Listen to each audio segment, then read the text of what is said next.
प्यारे बच्चों, good morning. सबसे पहले तो आप सभी का स्वागत है हमारे maths YouTube channel magic concept of maths में। और मैथ्स के लिए आप हमारे यूट्यूब चैनल को जरूर सब्सक्राइब करिएगा। तो आज हम लोग लेके आए हैं एक नया टॉपिक त्रिकोणमिति का है। त्रिकोणमिति समीकरण चैप्टर 3 का टॉपिक है ये, क्लास 11 के लिए। तो सबसे पहले त्रिकोण में हम जानेंगे त्रिकोणमिति समीकरण क्या होता है। तो ऐसे समीकरण जिसमें किसी अज्ञात कोण के एक अथवा एक से अधिक त्रिकोणमितीय फलनों का समावेश होता है, त्रिकोणमितीय फलन कहलाते हैं। ठीक है ना। ऐसा समीकरण जिसमें किसी अज्ञात कोण, ठीक, जो हमको पता नहीं है, और एक से अधिक त्रिकोणमितीय फलनों का समावेश हो, तो उसे क्या कहेंगे? त्रिकोण। जैसे साइन थीटा इक्वल टू √3/2 या tan square theta plus cot square theta बराबर 1, अथवा क्या कहेंगे? Cos theta equal to 0। तो इस टाइप की जो भी हमारा समीकरण होगा वो क्या कहलाएगा? त्रिकोणमितीय समीकरण। ठीक। और त्रिकोणमितीय समीकरण के मूल क्या होते हैं? अज्ञात कोण के ऐसे मान किसी त्रिकोणमितीय समीकरण को संतुष्ट करते हैं, उस समीकरण का मूल कहलाता है। जैसे साइन थीटा इक्वल टू √3/2 कितने अंश का वैल्यू होता है? 60 का होता है, मतलब थीटा π/3 हो जाएगा। ऐसे अगर cos 0 ले, cos थीटा 0 है तो ये कितने अंश का होता है? π/2 का। तो π/2 क्या हो गया? इस समीकरण का एक मूल हो जाएगा। जैसे यहाँ पे, और इसके कई मान, जरूरी नहीं कि एक ही है, इसके आगे हम लोग 90 से ऊपर जाएंगे तब भी √3/2 मिलता है कि नहीं मिलता, याद करिएगा आप टेबल से। ठीक है। और 180 से ऊपर जाएंगे तो ये माइनस का हो जाता है, फिर उससे ऊपर जाएंगे तो फिर ये प्लस का एक बार आएगा। तो कई सारे मान इसके मिलेंगे हमको यहाँ पे, तो कई मान हो सकते हैं, तो उनको आगे हम लोग डिस्कस करेंगे। तो आगे बात करते हैं त्रिकोणमितीय समीकरण का मुख्य हल। किसी त्रिकोणमितीय समीकरण का वह हल जिसके लिए 0 लेस देन और equal theta less than equal 2π होता है, मतलब 0 से बड़ा 2π से छोटा हो, वो क्या कहलाएगा? मुख्य मान कहलाएगा। जो भी उसकी रेंज में आएगा, 0 से लेकर 2π की रेंज में जो भी मान आएगा वो हमारा क्या कहलाएगा? मुख्य मान कहलाएगा। ठीक है। और त्रिकोणमितीय समीकरण का व्यापक हल पूर्णांक n एक ऐसे व्यंजक जो किसी त्रिकोणमितीय समीकरण के सभी संभव मूलों को प्रकट करता हो, जितने मान हो सब उसके अंदर आ जाए, तो वो क्या कहलाएगा? व्यापक हल। ठीक। अब व्यापक हल कुछ जो त्रिकोणमितीय समीकरण के व्यापक हल की बात कर लेते हैं हम लोग, वही उन्हीं को हम लोगों को क्वेश्चंस में करना है। ठीक है। तो सबसे पहले हम लोग बात करते हैं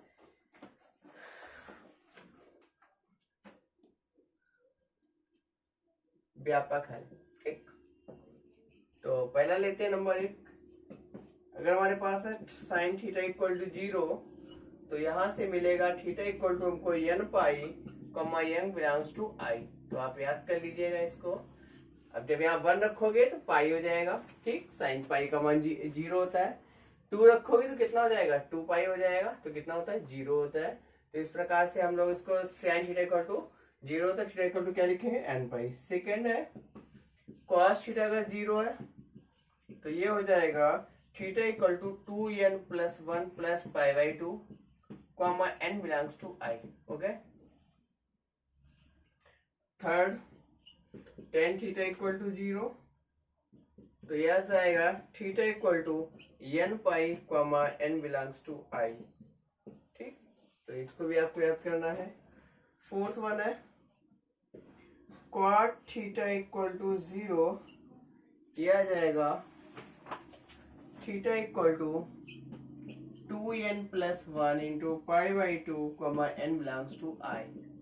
तो इस प्रकार से ये चार मान है हमारे पास, sine theta, cos theta, tan theta. तो इसके हम लोग ऐसे निकाल लेंगे। और सेक थीटा का कोई भी हल नहीं होता है, इसी प्रकार कॉसेक थीटा का भी कोई हल नहीं होता है। तो हमें याद करना है यहाँ पे कौन कौन से याद करना है। Sine theta equal to 0, theta equal to nπ, cos theta equal to 0, cos 0 equal ये आ जाए 2nπ + π/2। 10 में theta equal to nπ, cot theta equal to 0 मतलब थीटा इक्वल टू 2n + 1 × π/2। अब अगर यहाँ पे sine theta equal to sine alpha होता तो हम लोग व्यापक हल कैसे निकालते हैं? अब हम आते हैं इस पर। ठीक है। तो पहला अगर हमारे पास होता है sine theta equal to sine alpha का व्यापक हल। ओके। तो इसका जो व्यापक हल होता है मैं डायरेक्ट लिख देता हूं। ये होता है थीटा इक्वल टू nπ + -1 की होल पावर अल्फा × π/2। ठीक है। ओके। मतलब थीटा इक्वल टू nπ + -1 की whole power alpha n into alpha, okay sorry, यहाँ पे पावर एन होता है इंटू अल्फा, ऐसे होता है। Theta equal to n pi plus minus one की whole power n into alpha, ठीक है। और ऐसे ही अगर cos theta equal to cos alpha होता है, तो यहाँ से इसका व्यापक जो हल होता है theta equal to 2n pi plus minus alpha comma n belongs to I, ऊपर भी भाई n बिलोंग्स टू आई होता है, ओके। और ये भी ऐसे आ गया, ठीक है।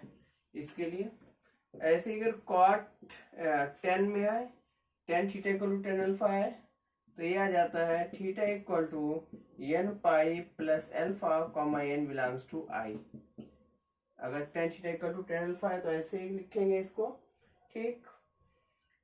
और कॉट के लिए भी सेम ही रहेगा, cot theta equal to cot alpha है, तब भी ऐसे ही बना रहेगा, theta equal to n pi plus alpha, cot के लिए सेम रहेगा, ओके। ये तो हो गया हमारा sine theta equal to sine alpha में theta equal to n pi plus minus one की power n into alpha, cos theta equal to cos alpha में theta equal to n pi plus minus alpha, tan में tan और cot में theta equal to n pi plus alpha. अगर हमको कहीं वर्ग रूप में दिया गया है, मान लो कहीं लिखा है sine square theta equal to sine square alpha, तो ये जो व्यापक मान होगा थीटा इक्वल टू इसका मान हो जाएगा n pi plus minus alpha, n pi plus minus alpha और n बिलोंग्स टू आई, ठीक है। थीटा इक्वल टू क्या जाएगा n pi plus minus alpha है comma n belongs to I. और अगर cos square theta equal to cos square alpha है, तो इसका हो जाएगा theta equal to n pi plus minus alpha n belongs to I. Third, tan square theta equal to ten square alpha, तो ये भी हो जाएगा theta equal to n pi plus minus alpha n belongs to I. तो ये हमारे पास 6 फार्मूले हो गए, ओके। इन्हीं का यूज करके हम लोग एक्सरसाइज को करेंगे, ठीक है। और इन्हीं को फार्मूलास का यूज करके हम लोग एक्सरसाइज करेंगे, ठीक। तो पहले एक आध एग्जाम्पल देख लेते हैं, उसके बाद एक्सरसाइज में बढ़ते हैं, ठीक है। तो ये फार्मूले सारे आप लोग नोट कर लीजिएगा, ओके। एक एग्जाम्पल लेते हैं, जैसे साइन अल्फा इक्वल टू दिया रूट 3/2, ठीक है भाई। तो साइन अल्फा का कह रहा मुख्य हल ज्ञात करना है, ओके। तो साइन अल्फा का मुख्य हल के लिए बताया था 0 से और किसके किसके बीच में होना चाहिए, 2 पाई के बीच में, ठीक है, ओके। तो ये जो वैल्यू होता है, कितने अंश का वैल्यू होता है, पाई/3 का होता है, और साथ में 2 पाई/3 का भी होता है कि नहीं होता है। तो इसके दो मुख्य मान हुए, कौन सा, पाई/3 और 2 पाई/3, ठीक है। ऐसे हल करना सीधे आगे बढ़ते हैं।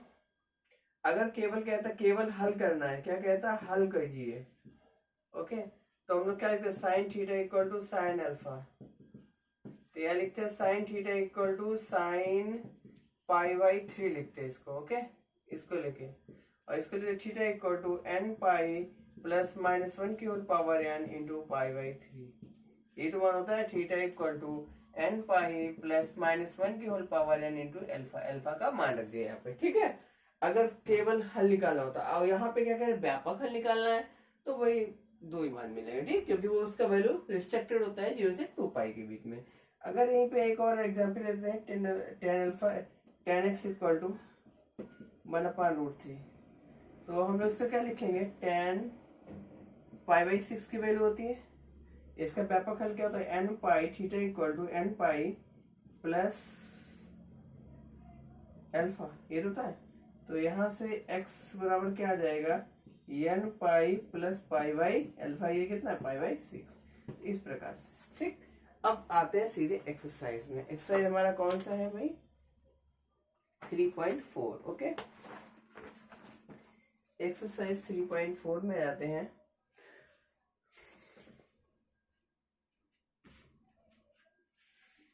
एक्सरसाइज 3.4 निम्न समीकरणों के मुख्य मान और हल दोनों निकालना है मुझे यहाँ से। तो मुख्य मान के लिए तो मैंने बता दिया था आपको, 0 से 2 पाई के बीच में जो भी मान होंगे वो मुख्य मान होंगे हमारे केवल, और बाकी तो फर्स्ट क्वेश्चन जो एक्सरसाइज 3.4 एनसीईआरटी है हमारा, उसका है तो फर्स्ट क्वेश्चन है 10x बराबर √3। तो भाई इसको लिखेंगे 10x बराबर कितने 16 का होता है ना, तो 1060 लिखेंगे या फिर लिखेंगे 10π/3। ओके ठीक।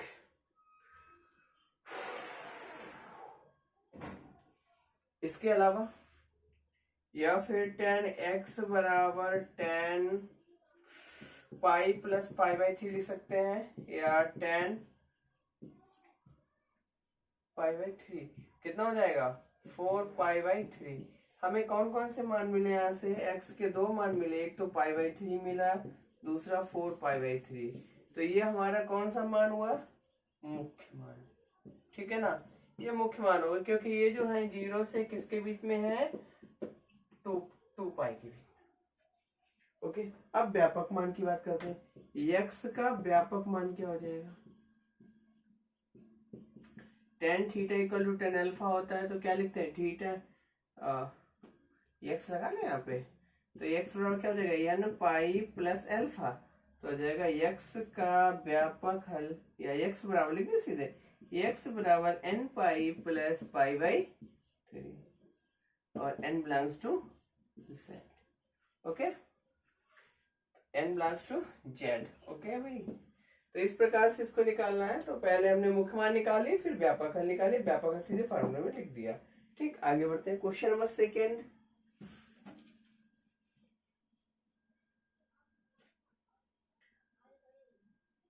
क्वेश्चन नंबर सेकेंड जो है ये sec x बराबर 2, इसका कह रहा है मुख्य मान और व्यापक हल निकालना है। तो भाई सेक को हम लोग क्या करते हैं,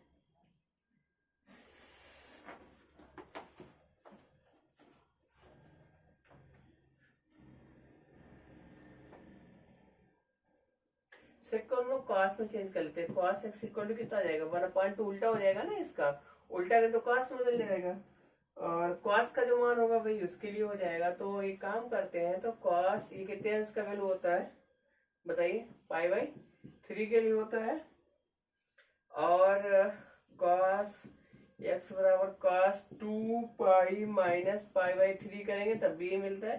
तो मतलब ये हो गया कॉस 5π/3।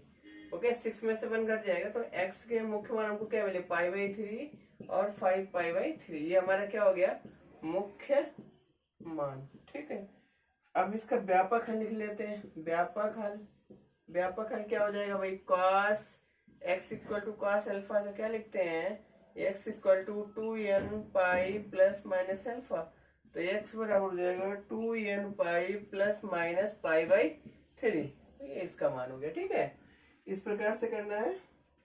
और आप लोग क्वेश्चन नंबर 3 इसी प्रकार से करिएगा, फोर्थ भी। फोर्थ चलिए मैं बता देता हूँ, कॉसिक है तो उसको अलग कर देते हैं, थर्ड आप लोग सेम करेंगे। ओके, क्वेश्चन नंबर 4 क्या है भाई, कॉसिक x = -2। ठीक है, तो कॉसिक का उल्टा करेंगे क्या आ जाएगा, साइन x = -1/2। ठीक, ओके, तो ये साइन का जो मान होता है कितने अंश में होता है, या कि बताइए, साइन x बराबर या तो कहेंगे साइन 7π/6 में होगा, अथवा साइन ये होता है 11π/6। इन दो मानों के लिए ये कैसा होता है -1/2 होता है। तो ये तो आपको भाई देखना पड़ेगा। तो यहाँ से व्यापक मान क्या हो गए 7π/6, 11π/6, है ना, दो मान हो गए। और इसका हल क्या हो जाएगा, x बराबर क्या होता है nπ ± 1 की होल पावर n × अल्फा, तो हो जाएगा nπ ± 1 की होल पावर n × 7π/6। तो एक आंसर ही हो गया। ठीक, तो इस प्रकार से निकालेंगे हम लोग यहाँ पे। ठीक है, तो ये हो गया हमारा। तो इसको आप लोग फाइंड आउट करना पड़ेगा। ठीक, थोड़ा सोचना पड़ेगा कि 2π से नीचे कहाँ पे हमको पॉजिटिव नेगेटिव -1/2 देता है, तो ये देखना पड़ेगा आपको। ओके, ट्रिग्नोमेट्री की हेल्प से। आते हैं क्वेश्चन नंबर 5 है, प्रत्येक समीकरण, निम्नलिखित प्रत्येक समीकरण का व्यापक हल ज्ञात करना है। तो पहला जो है ये हमको दिया गया है question number 5, cos 4x equal to cos 2x। Okay,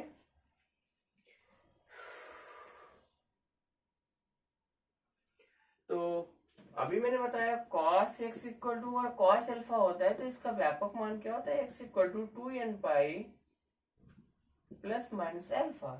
तो ये क्या आ जाएगा, इसका यूज करेंगे तो यहाँ पे ये 4x है x के लिए पे, और अल्फा के लिए पे कितना है 2x है, तो क्या आ जाएगा 4x equal to 2n pi plus minus 2x। Okay, व्यापक है ये तो होगा। ओके, व्यापक हल इसका क्या हो जाएगा, 4x equal to 2n pi plus minus 2x।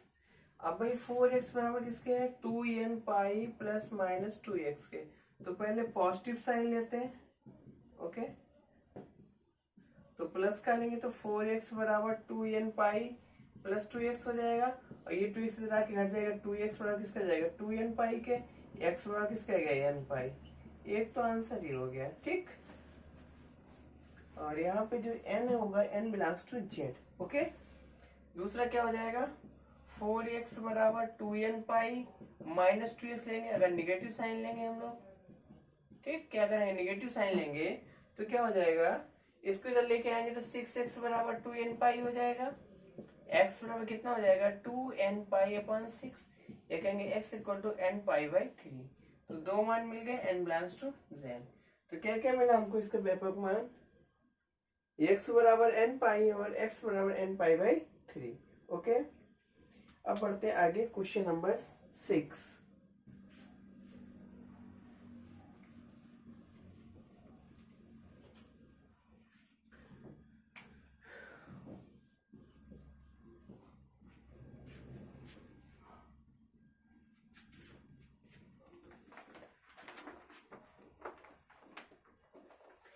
Six number है, cos 3x plus cos x minus cos 2x बराबर 0। तो भाई सबसे पहले इसको सिंप्लीफाई करेंगे, तो इन दोनों के लिए हम लोग क्या करते हैं, यहाँ पे cos c minus cos c plus cos d का फॉर्मूला लगा देते हैं। तो ये क्या आ जाएगा 2 cos c plus D upon 2 into cos c minus D upon 2। Okay, minus cos 2x बराबर 0। तो आ जाएगा 2 cos, ये 4x बटेगा 2x हो जाएगा, into cos x minus cos 2x बराबर 0। दोनों से cos 2x कॉमन ले लो, क्या बचेगा 2 cos x माइनस 1 बराबर 0। ओके भाई, इतना आ गया ये। तो या तो cos 2x बराबर 0 होगा, या फिर 2 cos x बराबर माइनस 1 बराबर किसके होगा 0 के। तो यहाँ पे कहेंगे cos 2x बराबर 0 होगा, तो cos 2x बराबर किसके हो जाएगा cos पाई बाई 2 के होगा। क्यों भाई, 0 कितने इसका मान पाई बाई 2 का होता है, तो इसका व्यापक मान क्या हो जाएगा, क्या होता है भाई, cos x बराबर cos अल्फा में क्या होता है, cos x बराबर cos अल्फा अगर दिया है तो क्या कहते हैं x बराबर 2n pi plus minus alpha, ये तो होता है, ठीक है। तो क्या आ जाएगा 2x बराबर 2n प्लस 1 पाई बाई 2। अरे cos, वो फॉर्मूला याद करो, cos x बराबर 0, cos x बराबर 0 क्या होता था, x बराबर 2n plus 1 into pi by 2, ये तो होता है। तो इसको लिख दिया 2x बराबर 2n प्लस 1 पाई बाई 2, तो x बराबर हो जाएगा 2n plus 1 into pi by 4। Okay, एक तो मान हो गया, n बिलोंग्स टू किस में जा रहा है z में। अब इसको लेते हैं भाई, ये क्या है 2 cos x माइनस 1 बराबर 0, तो cos x बराबर किसके हो जाएगा 1/2 के। ओके, या इसको कहेंगे cos कितने का पहले होता है पाई बाई 3 के। तो यहाँ से आ जाएगा व्यापक हल x बराबर 2n pi plus minus pi by 3, ठीक है, ठीक। ओके, तो हमारे पास दो हल निकले, एक तो ये आंसर और एक ये। तो इस प्रकार से हमको इसको करना है, तो पहले cos c plus cos d लगा देंगे, फॉर्म कॉमन निकलेगा, दोनों को 0 के बराबर कर देंगे। cos g x बराबर 0 होता है, तो इसका व्यापक हल क्या होता है x बराबर 2n plus 1 into pi by 2 लगा दिया, और इधर पे c से फॉर्मूला लगा दिया। ओके, आगे बढ़ते हैं question number 7।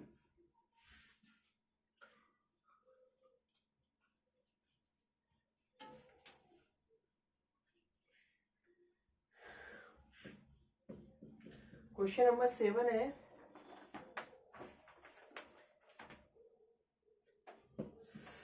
sin 2x plus cos x बराबर 0।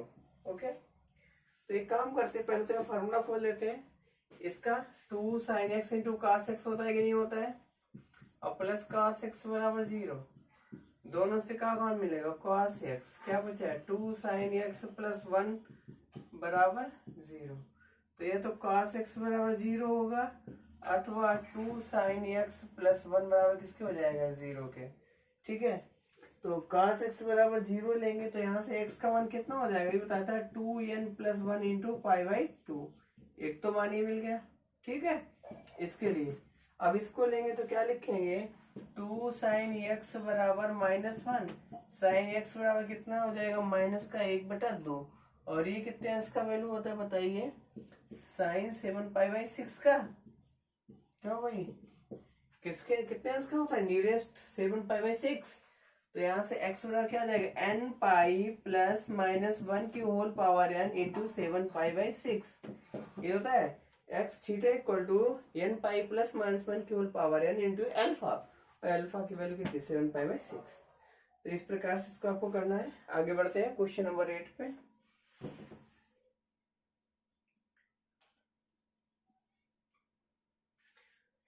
क्वेश्चन नंबर 8 है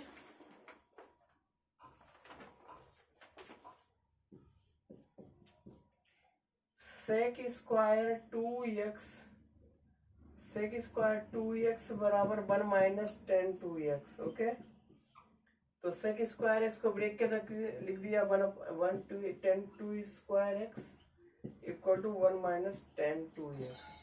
तो 1 से 1 ही खत्म। sec स्क्वायर x के स्थान पे क्या लिख दिया, 1 minus 2 1 plus ten square x। तो 2x था तो 2x लिख दिया, 1 से 1 कैंसिल। तो यह जाएगा ten square 2x plus ten 2x बराबर 0। दोनों से क्या कौन मिलेगा, टेन 2x मिलेगा। इन ब्रैकेट क्या बचा, टेन 2x प्लस 1 बराबर 0। तो एक तो हो गया टेन 2x बराबर 0, और दूसरा क्या हो जाएगा, टेन 2x प्लस 1 बराबर 0। ठीक है, और 10x बराबर 10x बराबर 0 के लिए हमने क्या बताया था, x equal to n pi by 2।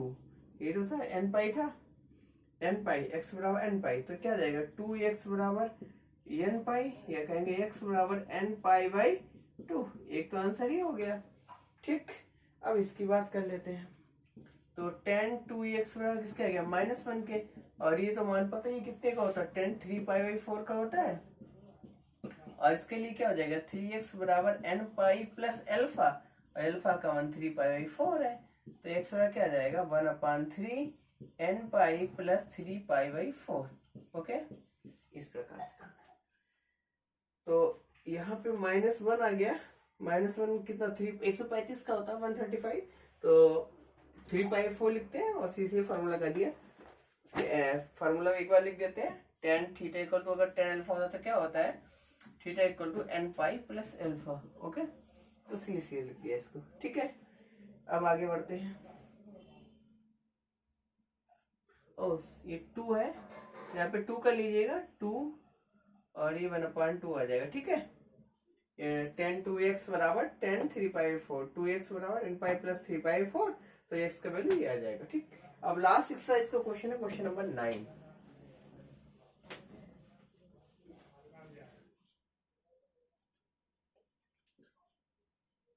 Question number 9 जो है, ये sin x sin 3x sin 5x और इक्वल टू 0 है। ये पिछली एक प्रॉब्लम भी हम लोग किए थे, कौन सा, प्रॉब्लम नंबर 6, उसी के तरीके से है। चलिए कर देता हूँ। 9 जो है क्या है, sin x sin 3x, sin x plus sin 3x और प्लस sin 5x बराबर 0। ओके, तो कोई दो को एक साथ मिल लेते हैं। अगर इन दोनों का सम करेंगे, हाफ करेंगे, 3x मिलेगा। तो एक साथ कर लेते हैं, sin 2x plus sin x और साइन 3x बराबर 0। Sine C plus sine D का फॉर्मूला लगाएंगे तो 2 sine C plus D upon 2 into cos, ठीक, C minus D upon 2 plus cos 3x a sine 3x sine बराबर 0। देखो भाई 2 sign ये कितना आ जाएगा 6 में 3x हो जाएगा और कॉस 2x हो जाएगा प्लस साइन 3x बराबर 0। दोनों से साइन 3x कॉमन ले लेते हैं, क्या बचेगा 2 कॉस 2x प्लस 1 बराबर 0। ठीक, ओके, तो क्या कहेंगे कॉस 3x बराबर 0 होगा अथवा 2 कॉस 2x प्लस 1 बराबर किसका हो जाएगा 0 के। तो साइन है यार, क्या लिखा साइन, तो साइन थीटा इक्वल टू अगर 0 होता था तो क्या लिखे थीटा इक्वल टू क्या लिखते थे n पाई। तो यहाँ से लगा दीजिए यहाँ पे, तो 3x बराबर क्या जाएगा n पाई, x बराबर n पाई बाई 3। ओके, अब इसको लेते हैं तो cos 2x प्लस 1 बराबर -1, cos 2x बराबर किसको हो जाएगा माइनस का 1/2। ओके, और -1/2 जो मान होता है ये होता है cos 2 पाई बाई 3 का। ठीक, 2 पाई बाई 3 मतलब 120 अंश का मान होता है कि नहीं होता है। तो यहाँ से आ जाएगा, और cos थीटा इक्वल टू अगर cos अल्फा होता है तो थीटा इक्वल टू क्या लिखते हैं 2n pi plus minus alpha. चलिए लिख दिया जाए तो क्या जाएगा 2x बराबर 2n pi plus minus 2 pi by 3। 2 2 2 खत्म कर देते हैं, x बराबर क्या आ जाएगा n pi plus minus pi by 3 comma n belongs to z। ठीक, तो ये एक्सरसाइज इस प्रकार से खत्म है, आप इसको नोट कर लीजिएगा। Okay, thank you.